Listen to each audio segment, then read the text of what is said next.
Hello, this is Dr. Glenn Shepard, and I have created a series of videos about education and about how we need to change education to meet the needs of children and to also to help us to evolve as humans in our consciousness levels.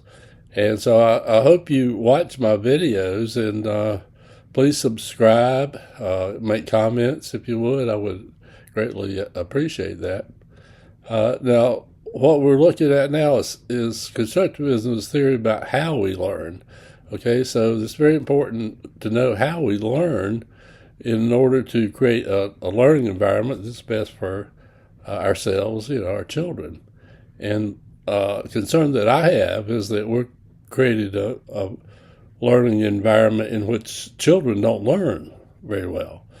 Uh, it's a system for adults, and I have a video called "History of Education" if you'd like to look at that, and some other videos about our evolutionary needs. And so this video just kind of helps you understand what constructivism is, because I use that term quite a bit. Okay, so behaviorism is the kind of theory of learning that we've been using in education. Again, you can look at my video on history of education. You'll see what's kind of happened there.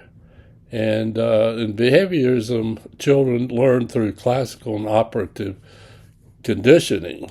Yeah, this is John Watson, B.F. Skinner type people who had these theories and developed them. And it's true. Behaviorism is a way that children learn. They'll punish and reward sort of thing. Okay, and it works. Behavior, it's a valid theory of how people learn. Now, the constructivism, though, says that children construct their own learning, and it's based on their own experiences and social interactions they have with others in the world. And Jean Piaget and Lev Vygotsky are some of the founders. Piaget was must be the father of constructivism. Vygotsky is more of a social constructivist. The social interaction is more important. But the behaviorism focuses on understanding what students do, what they're doing, and whereas constructivism focuses on understanding what the students are thinking and how to enrich the thinking. So, you can probably already see how constructivism would expand consciousness. The examples of behaviorism, like I said, in the classroom is what we've been using for decades and a century, actually the whole last century. And it's caused a lot of problems. Look at the school system, and it's been failing. It's been failing our children drastically. It's because we're giving the wrong kind of education.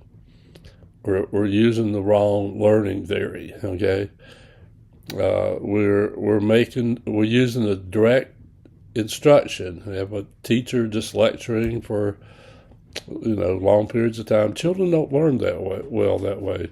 That white males actually learn. There's research started showing that the white males are the ones that benefit the most from the learning in the classroom right now. We're set up by subject area matters. They have biology, history, reading, writing, and art, physics. You take one subject at a time. You master that subject, so to speak, by taking tests. You get exams and see if you master the material, right? And you get grades based on how well you mastered. You did on the test. Really, I don't know if you mastered it that well, but how well you did on the test. And the problem is there's tests that are just biased a lot of times, and some students just have a tough time taking multiple choice type tests or kind of exams. So they have a lot of problems. Okay, a lot of problems with the school system that we have today. Examples of constructivism in the classroom would be things like the teacher as a facilitator.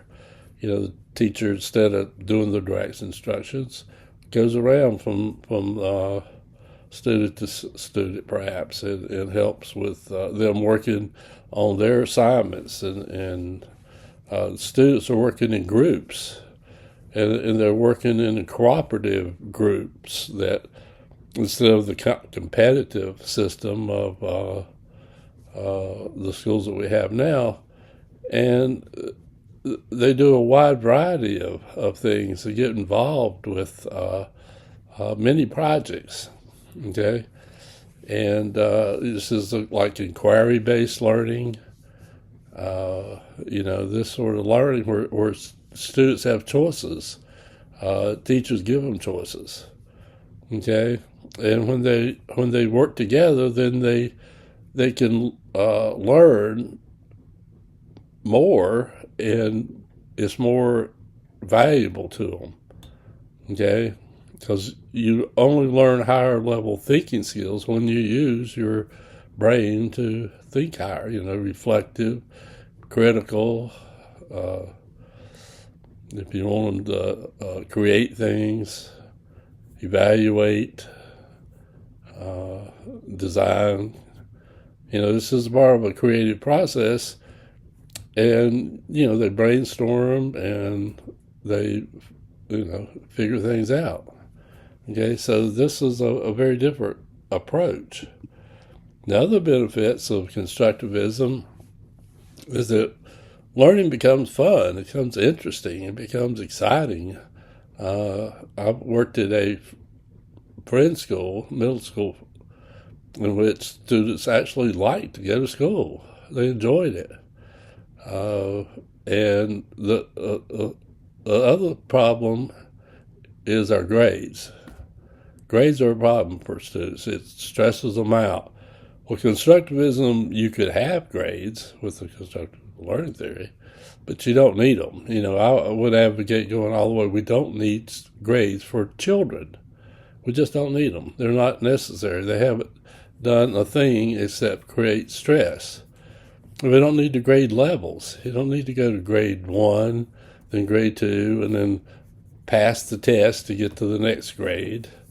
You don't need to pass the test to go to the next grade. It's putting way too much pressure on children that don't need it.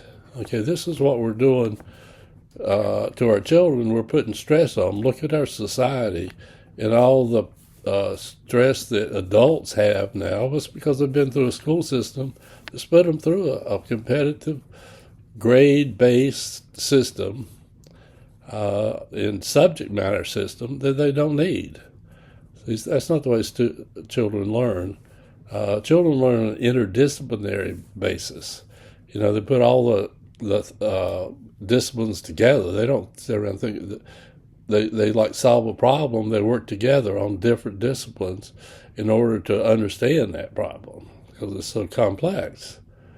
You see, they don't need to break down in subjects and pass this subject and pass that subject. That's knowledge level too. We don't want a school system that just provides knowledge level. They're not robots. Their children have thoughts, ambitions. We want them to aspire to higher levels of thinking. So our system is dragging our children down, basically. So how can constructivist schools help the evolution of consciousness? Well, the evolution of consciousness, like I said, is in other videos, is based on the need to be free. You have to be free in order to develop your own consciousness, because you as an individual has to be the one that changes. It's your consciousness that has to change. You have to be free. You have to free yourself of all the influences in your life. Free yourself from your own ego, even from your ego that's kind of tearing you apart in a lot of ways. And Constructivism provides that freedom, okay? In the same way with love and joy, Constructivism provides the environment that allows students to work in a cooperative manner and help them to understand each other. They don't, and they don't have the grades, or they don't have the pressure and the competition. They can enjoy life and they can enjoy learning, and it becomes fun for them. And when you do these things, then that helps raise the level of consciousness from egocentric consciousness to an other-centered or a God-centered consciousness. And that's the evolutionary process that we want to provide here, is the opportunity for us and our children to evolve as we should into a thinking person who cares and loves others. Okay, that's our higher level of thinking, is when we move from that ego to the more God-centered thinking. So I hope you enjoyed my videos, and please continue to join me, and I wish you well. All right, bye.